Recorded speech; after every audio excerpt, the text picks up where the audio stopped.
सत्ता की ताकत के सामने सवाल कमजोर पड़ जाएं, तो आवाज बुलंद करनी पड़ती है।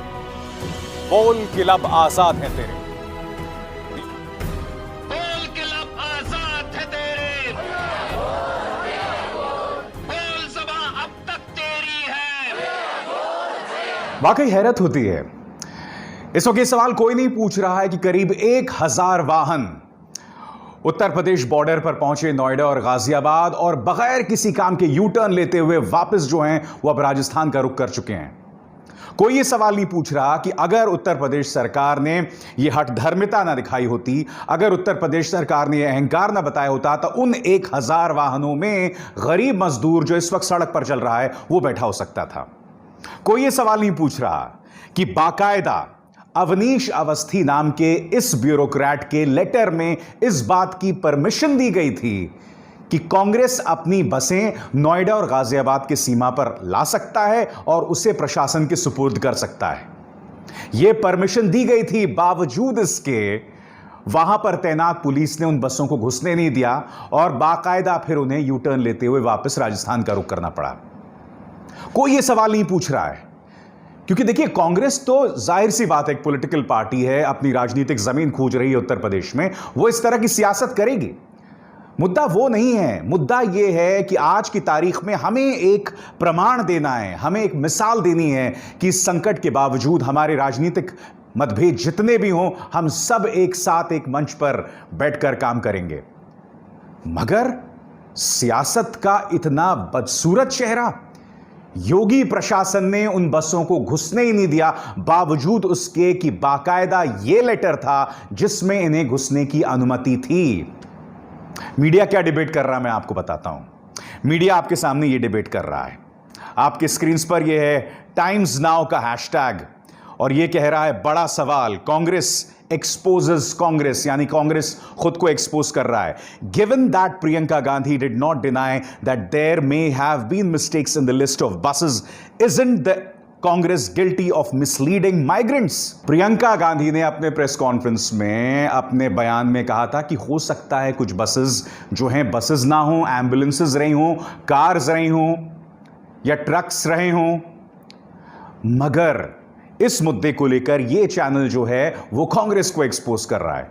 अब इस चैनल को देखिए, रिपब्लिक नाम है इसका, भारतीय जनता पार्टी के एक सांसद इनके मालिकों में से एक हैं और इनका संपादक जो है पूरी तरह से बीजेपी का पिछलग्गू है। यह किस तरह से इस मुद्दे को उठा रहा है। जी हां, इसमें पूरी गलती यहां पर कांग्रेस की है और कल आपने देखा होगा तमाम डिबेट्स में फोकस यही था कि किस तरह से कांग्रेस ने गलत जानकारी दी। मैं कहता हूं अगर 879 बसेस भी थी, वो अगर 879 बसेस भी अगर निकल पड़ती तो क्या उससे मजदूरों को मदद नहीं मिलती? और जो 1000 वाहन थे, बाकी कौन से वाहन थे? कार्स रही होंगी, एम्बुलेंसेस रही होंगी, टेम्पो रहे होंगे। क्या मजदूर सड़क पर चलना प्रेफर करेगा या उस टेम्पो में बैठ के अपने घर जाना प्रेफर करेगा? उसके लिए कौन सी चीज सहूलियत भरी है, बताइए मुझे। ये तमाम सवालात कोई नहीं पूछ रहा है।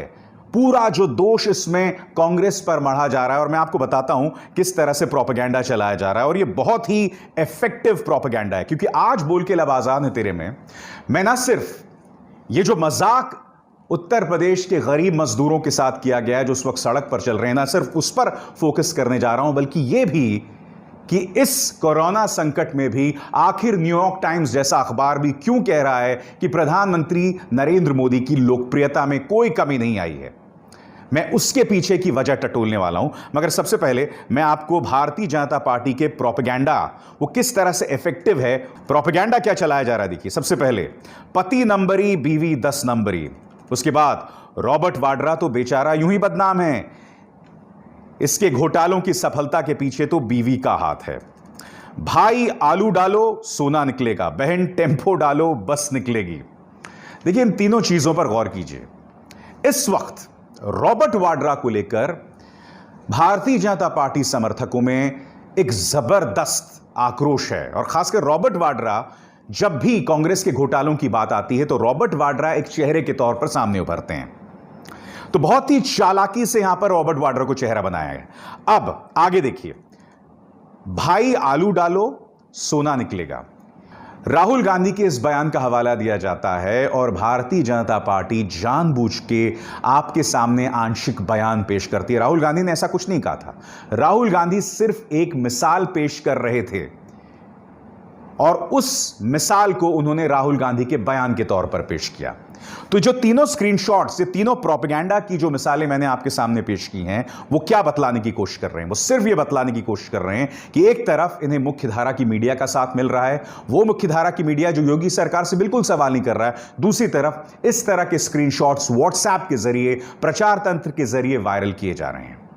आज एक और सवाल मैं आपसे पूछना चाहता हूं। जब मुख्यमंत्री अशोक गहलोत ने उत्तर प्रदेश सरकार को या मध्य प्रदेश सरकार को अनुमति दी थी कि वे कोटा से राज्य के विद्यार्थियों को बसों के सहारे वापस ला सकें, तब क्या उन बसों का फिटनेस टेस्ट हुआ था? और कल्पना कीजिए उस वक्त अगर अशोक गहलोत यह कह देते कि नहीं साहब, कोटा में ये बसें नहीं घुसेंगी, पहले मैं इनका फिटनेस टेस्ट करूंगा। कल्पना कीजिए ऐसा कुछ होता। क्या आप अंदाजा लगा सकते हैं कि इसको लेकर मुख्यधारा की मीडिया में क्या बवाल होता? किस तरह से अशोक गहलोत को कटघरे पर चढ़ा दिया गया होता? नीतीश कुमार ने अपने एक विधायक को अनुमति दी थी, विशेष अनुमति दी थी कि वो जाकर कोटा में अपने बच्चे को वापस पटना ला सकें। इस खबर को भी दबा दिया गया था। मैं इसे गरीब के साथ एक क्रूर मजाक मानता हूं, और क्रूर मजाक मैं इसलिए भी मानता हूं क्योंकि आपके स्क्रीन्स पर 2013 में मोदी की जब पटना रैली हुई थी तो उसको लेकर भारतीय जनता पार्टी ने क्या इंतजामात किए थे। आपके सामने ये बताता है कि किस तरह से मोदी की पटना रैली के लिए 3000 बसेस का इंतजाम किया गया, 30 LEDs का इंतजाम किया गया, ढेरों दर्जनों से ज़्यादा ट्रेन्स का इंतजाम किया गया, विशेष ट्रेन्स का, ताकि वो पटना आ सकें लोगों को इन ट्रेन्स में बिठाकर। तो मोदी की रैली के लिए तो इस तरह का इंतजामात। मगर अगर कांग्रेस यहां पर एक इंतजाम करती है तो आप उसे किस तरह से टारगेट करते हैं? तो मैंने आपको कार्यक्रम की शुरुआत में बताया कि बावजूद इन तमाम चीजों के कि गरीब जो है वो सड़क पर है, लगातार वो सफर कर रहा है, बावजूद उसके न्यूयॉर्क टाइम्स की यह खबर बताती है कि प्रधानमंत्री नरेंद्र मोदी की लोकप्रियता बढ़ रही है। क्या यह हकीकत है? हो सकता है। मैंने आपको कार्यक्रम की शुरुआत में बताया कि किस तरह से मीडिया ने बहुत खूबसूरती से पूरे मामले को ट्विस्ट कर दिया। मीडिया को सवाल यह करना चाहिए था कि भारतीय जनता पार्टी सरकार उत्तर प्रदेश में अपना अहम क्यों नहीं त्याग सकती, क्योंकि उन बसेस का इस्तेमाल गरीबों के लिए इस्तेमाल किया जा सकता था। मगर जो 99% मीडिया है वो ये प्रचार कर रहा था कि इसमें कांग्रेस की गलती है, कांग्रेस का घपला है, कांग्रेस का घोटाला है। तो जनता के सामने जब यह संदेश जाएगा तो आप क्या सोचते हैं? आप दूसरे मुद्दे पर गौर कीजिए। जब इस कोरोना संकट की शुरुआत हुई थी, उस दौरान कोरोना संकट से लड़ने की बजाय भारत में क्या हो रहा था? भारत का मीडिया क्या कर रहा था? तबलीगी जमात के हवाले से वो पूरी मुस्लिम कौम को टारगेट कर रहा था। और आप जानते हैं कि भारतीय जनता पार्टी की जो सियासत है उसे हमेशा बल मिलता है, हमेशा मदद मिलती है अगर मुद्दे को हिंदू मुस्लिम कर दिया जाए। यह बात अलग है कि कोई मीडिया आपको यह नहीं बता रहा था कि आखिर तबलीगी जमात के उस समारोह को गृह मंत्रालय ने इजाजत क्यों दी, क्योंकि महाराष्ट्र प्रशासन ने, मुंबई प्रशासन ने तो उनको इजाजत नहीं दी थी। कोई यह सवाल नहीं कर रहा था कि वो जो तबलीगी जमात के विदेशी डेलीगेट्स थे, आखिर वो मेरे देश में घुसे कैसे? उनको तो वहीं रोक देना चाहिए था, क्वारंटीन कर देना चाहिए था एयरपोर्ट में। यह सवाल कोई नहीं पूछ रहा है।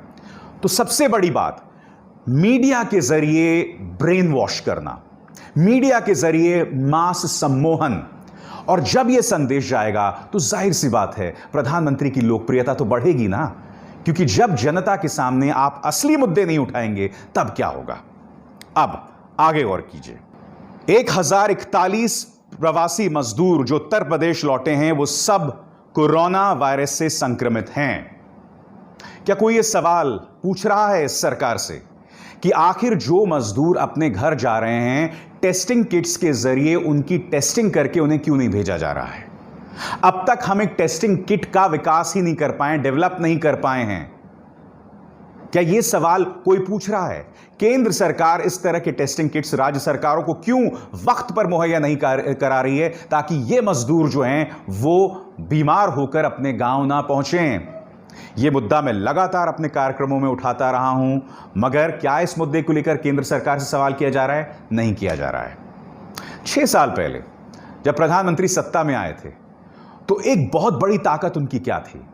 उनकी बहुत बड़ी ताकत थी गुजरात मॉडल। पिछले 6 साल में कोई गुजरात मॉडल की चर्चा कर रहा है? नहीं कर रहा है। गुजरात मॉडल की क्या हालत है मैं आपको बताता हूं। आपके स्क्रीन पर यह अहमदाबाद मिरर की खबर है। वहां के जो मुख्यमंत्री हैं विजय रूपाणी नकली वेंटिलेटर्स का उद्घाटन कर देते हैं वहां के अस्पतालों का। और ये वेंटिलेटर्स भी नहीं हैं, ये सिर्फ एम्बू बैग्स हैं और ये वेंटिलेटर्स किसी के फायदे के नहीं हैं। बाद में जो वहां का मुख्यमंत्री कार्यालय है वो ये अहमदाबाद मिरर के मुताबिक ये झूठी खबर या ये झूठा बयान भी देता है कि मुख्यमंत्री ने कभी भी वेंटिलेटर शब्द का इस्तेमाल ही नहीं किया। अब अहमदाबाद मिरर द्वारा उपलब्ध कराया गई ये तस्वीर देखिए, ये जानकारी देखिए जिसमें साफ तौर पर मुख्यमंत्री विजय रूपाणी ने वेंटिलेटर शब्द का इस्तेमाल किया था। यह हालत है गुजरात की। तो यहां पर गुजरात मॉडल पूरी तरह से धराशायी है। इस वक्त देश के टॉप 3 राज्यों में है गुजरात। अगर हम बात करें कोरोना संकट को लेकर, सबसे कम टेस्टिंग भी इसी राज्य में हो रही है, मगर कोई उसकी बात नहीं कर रहा है। वो गुजरात मॉडल जिस पर सवार होकर प्रधानमंत्री जो हैं वो सत्ता में आए थे, उसकी अब कोई बात नहीं कर रहा है। अब इस बात पर गौर कीजिए, प्रधानमंत्री जब ताली बजाने के लिए कहते हैं, थाली बजाने के लिए कहते हैं, तो मीडिया उस पर कोई सवाल नहीं करता। मगर अगर आप अमेरिका की तरफ जाएं तो अब मैं आपको कुछ क्लिप्स दिखाने वाला हूं कि वहां के पत्रकार ट्रंप से किस तरह से सवाल कर रहे हैं। गौर कीजिएगा ध्यान से। President, as President of the United States, your words carry enormous weight in this country and around the world. And while you acknowledge you're not a physician, you do promote these medicines extensively here. How do you not go so far as to be giving medical advice? But we don't have time to go and say, gee, let's take a couple of years and test it out. And let's go and test with the test tubes and the laboratories. We don't have time. I'd love to do that. But we have people dying today. As we speak, there are people dying. The doctors who are treating coronavirus patients, they have the medical expertise to determine whether or not they should prescribe hydroxychloroquine. And many of them And do. there are already clinical trials in place Sure. looking at hydroxychloroquine. Sure. So They should be why finished in not- about a year. Why not just let the science speak for itself? Why are you promoting this drug? I'm not. I'm just You saying come very out here- simply, I'm not at all. I'm not. Look, you know what I'm trying to do. The argument is that you bought yourself some time. You didn't use it to prepare hospitals. You didn't use it to ramp up testing. Right You're now, so nearly 20 million you're so people are disgraceful. unemployed. It's so Tens of disgraceful the way you say that. thousands Let of me just Americans are listen. dead. I How just is this went so over real? it. Or this rant supposed to make people I feel just went confident over in it. an unprecedented crisis? Nobody thought we should do it, and when I did it, But what did you do with the time that you bought? you know The we month did. of February. That You know what we video did? was a gap. What do The you entire do? month of February. What do you do when you have no case in the whole United States? You had cases When in you February. excuse me. तो Trump से कठिन सवाल करती है वहां की media. जी हां, आपको याद होगा CNN के जिम कॉस्टा ने किस तरह से खड़े होकर ट्रंप की बखिया उधेड़ दी थी। आप जानते हैं उसके बाद क्या हुआ था? ट्रंप प्रशासन ने उनके व्हाइट हाउस में घुसने पर रोक लगा दी थी। फिर आप सोचेंगे कि वहां का मीडिया भी दो फाड़ हो गया होगा, जिसमें जो ट्रंप समर्थित मीडिया है उन्होंने जिम कॉस्टा को टारगेट करना शुरू कर दिया होगा। जी नहीं, उस वक्त फॉक्स न्यूज जैसे प्रो ट्रंप चैनल ने भी जिम कॉस्टा का साथ दिया था। उन्होंने कहा था कि जिम कॉस्टा को व्हाइट हाउस में घुसने की अनुमति दीजिए। अब कल्पना कीजिए अगर इस तरह से प्रधानमंत्री नरेंद्र मोदी से हमारे पत्रकार सवाल करते या मुझ जैसे पत्रकारों को प्रधानमंत्री इंटरव्यू देते। बताइए, ऐसा कुछ नहीं हो रहा है। उल्टा भारतीय जनता पार्टी अध्यक्ष जेपी नड्डा झूठ फैलाने वाले, समाज में दंगे का माहौल पैदा करने वाले मीडिया हाउसेस पत्रकारों का साथ देते हैं। एक निहायत ही घटिया वेबसाइट है और मैं न्यूज़ क्लिक में उनका नाम नहीं लेना चाहूंगा। उन्होंने एक झूठी खबर चलाई। खबर क्या है जानते हैं आप? खबर उन्होंने ये चलाई कि किस तरह से एक मस्जिद के अंदर एक छोटे बच्चे की बलि दी गई। खबर सरासर झूठी थी। बिहार के डीजीपी को आकर इस पर फेसबुक लाइव करना पड़ा था। पांडे जी को यह बताना पड़ा था कि खबर झूठी है, क्योंकि इससे समाज में तनाव पैदा हो गया था। बाद में उनकी संपादक को पुलिस ने पूछताछ के लिए बुलाया था।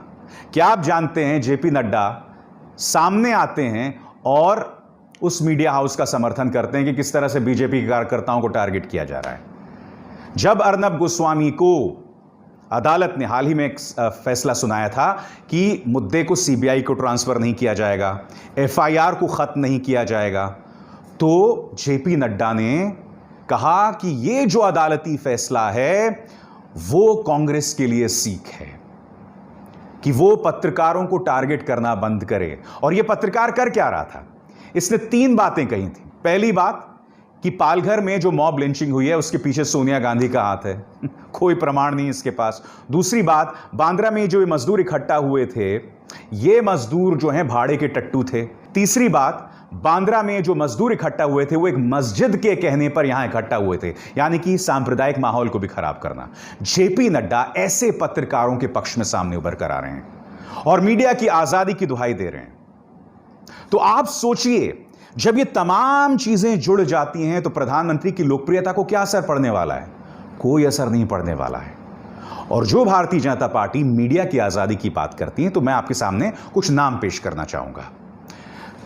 गुजरात के पत्रकार, इस खबर के मुताबिक धवल पटेल, उन पर देशद्रोह का मुकदमा दर्ज कर दिया गया। उनका गुनाह क्या था? उन्होंने सिर्फ यह खबर की थी कि विजय रूपाणी को हटाकर मनसुख मंडाविया को आने वाले दिनों में मुख्यमंत्री बनाया जा सकता है। देशद्रोह का मुकदमा। पवन जायसवाल, जिन्होंने यह खबर की थी कि mid day meal schemes Uttar Pradesh में कितनी बड़ी नाइंसाफी की जा रही है वहां के गरीब बच्चों के साथ, उसको लेकर इस शख्स को इतना परेशान किया गया कि जिसकी कल्पना भी नहीं की जा सकती। उत्तर प्रदेश के एक और पत्रकार के पीछे यूपी एसटीएफ लगा दी गई। उसका सिर्फ यह गुनाह था कि पीपीई, पर्सनल प्रोटेक्टिव इक्विपमेंट में जो धांधलियां हो रही थी उस पर उसने खबर कर दी थी। आज यह बीजेपी बात कर रही है पत्रकारों की आजादी की। मीडिया अगर सीधे सवाल करने लगे तो इस सरकार के लिए बहुत मुश्किल बढ़ जाएगी। अगर यह सरकार साम दाम दंड भेद का इस्तेमाल करती है, इसके आगे कोई नहीं टिक सकता। जी हां, तो बोल के अब आजाद है तेरे में बस इतना ही। मेरी आप सबसे अपील कि इस कार्यक्रम को ज्यादा से ज्यादा लोगों तक पहुंचाएं, न सिर्फ लाइक और शेयर करें बल्कि हां वो बेल आइकन भी जरूर दबाएं ताकि जैसे ही मैं कोई शो करूं सीधे आपके मोबाइल फोन्स तक पहुंच जाए।